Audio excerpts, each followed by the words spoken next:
right, welcome back to another episode of the Wrestling Philosopher podcast. This is NCAA reactions. Couple things out the gate. Got a cough drop in, so there might be weird noises, weird mouth things here and there. That's how it is. I'm not going to go over everything, just kind of some major storylines.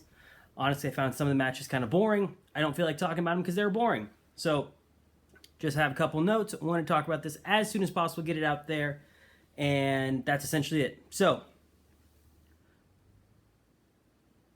there's so many different places to start. We'll go off the obvious one, right?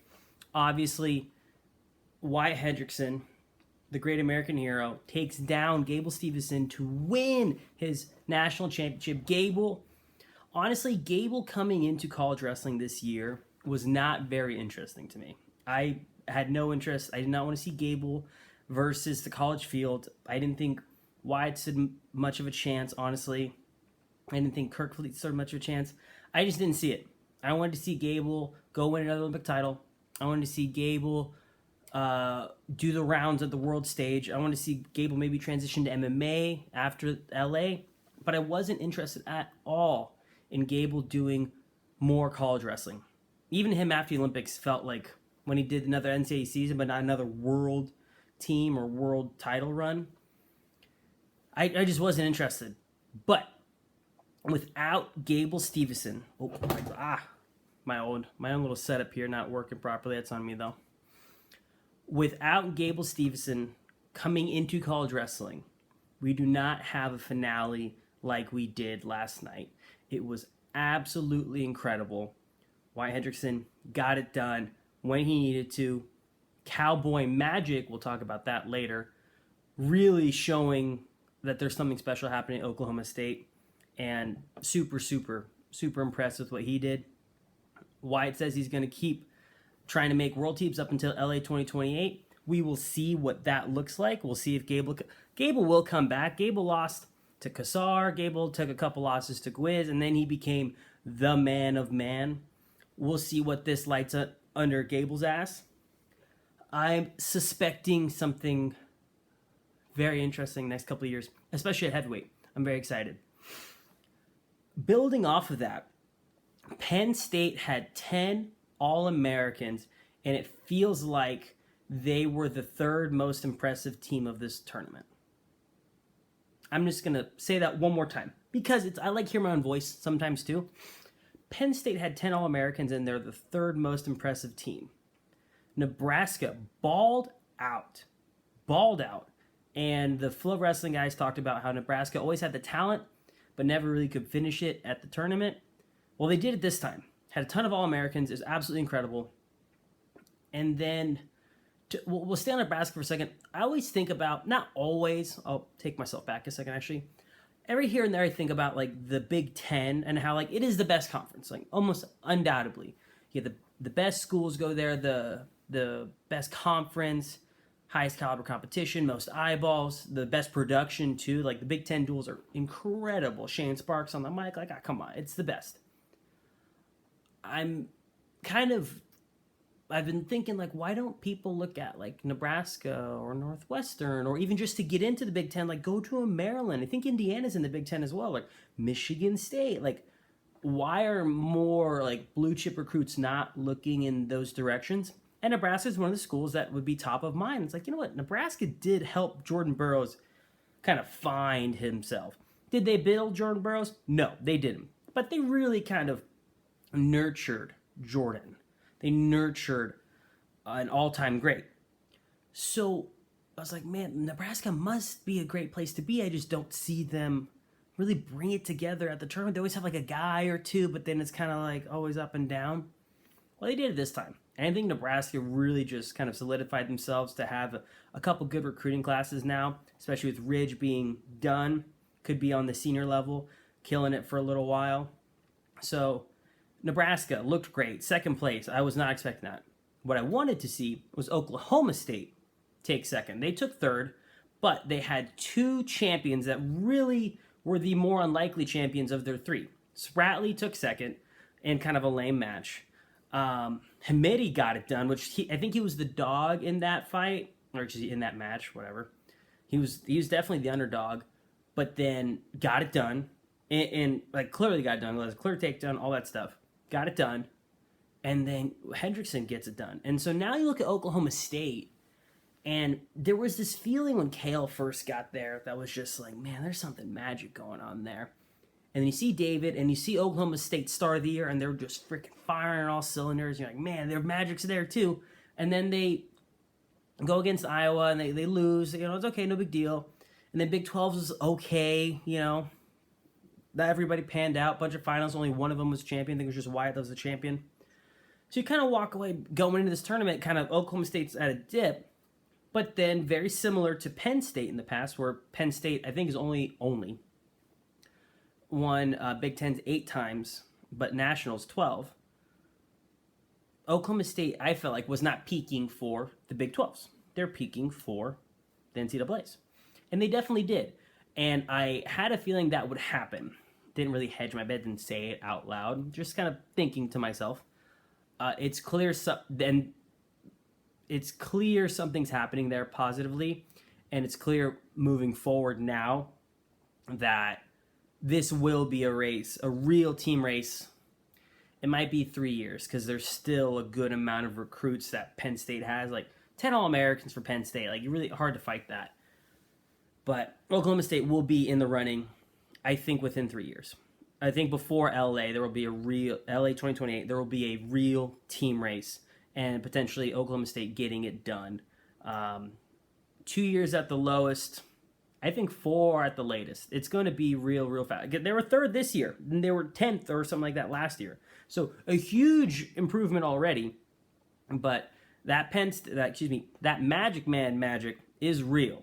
And they're clearly doing something right. The guys are bought in. And after this point, how could you not be bought in? Especially like the crescendo that was Wyatt Hendrickson taking down Gable Stevenson. How could you not be bought into what they're doing as someone that's already there, or someone that's committed there, or that someone that was kind of looking around? Oh, I'm graduate. I'll start getting recruiting this summer. Like, oh, who do I want to go? Now you look at them like Oklahoma State won the night based on them being the most outstanding performance from beating the baddest man on the planet. So Oklahoma State now, their stock is higher, even though they took 3rd.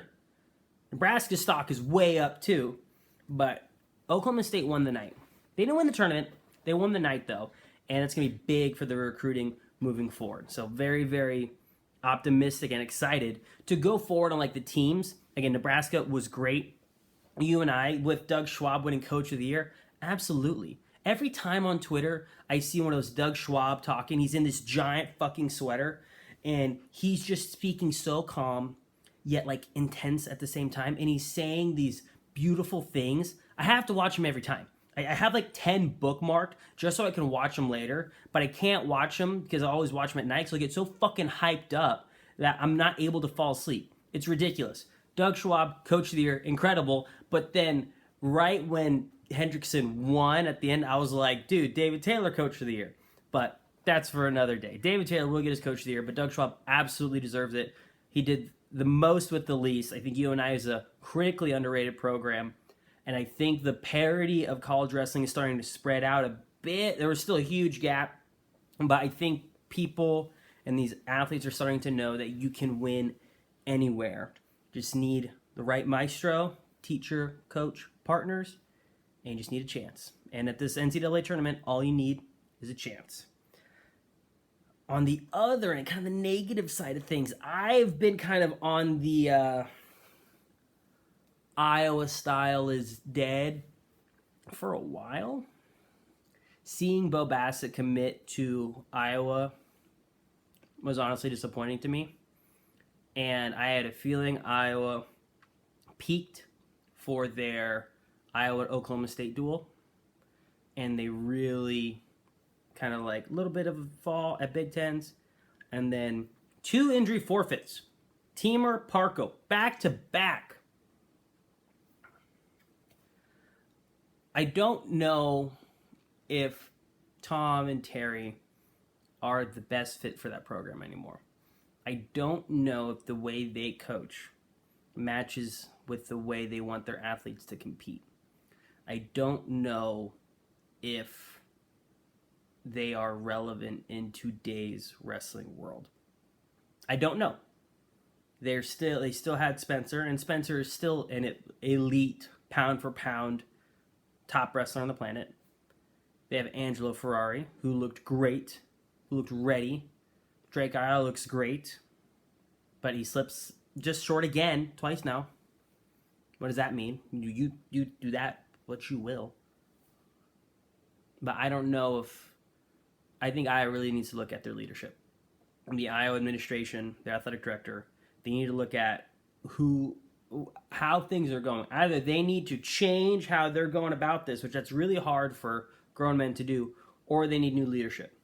And I think they need that fast, because you bring in athletes like Ferrari and Bassett, who are really going to potentially extend any sort of like excitement for your program. Like I see, like they're gonna get about 8 years of like energy off of these two guys. Like no bullshit.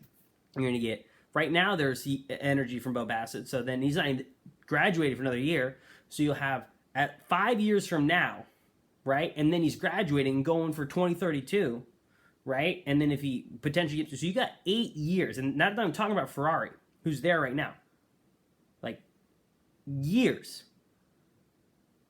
Are those guys going to make Bo Bassett injured? Are those guys, with how they coach, going to make Angelo injured? Are they going to bring AJ back and potentially injure him? Are those guys actually doing it? I don't know. I just see Parco injured, Spencer injured for years, Ironman limping through the NCAAs, Real Woods limping through NCAAs, Teamer. It's there. They're bandaged up when they get there.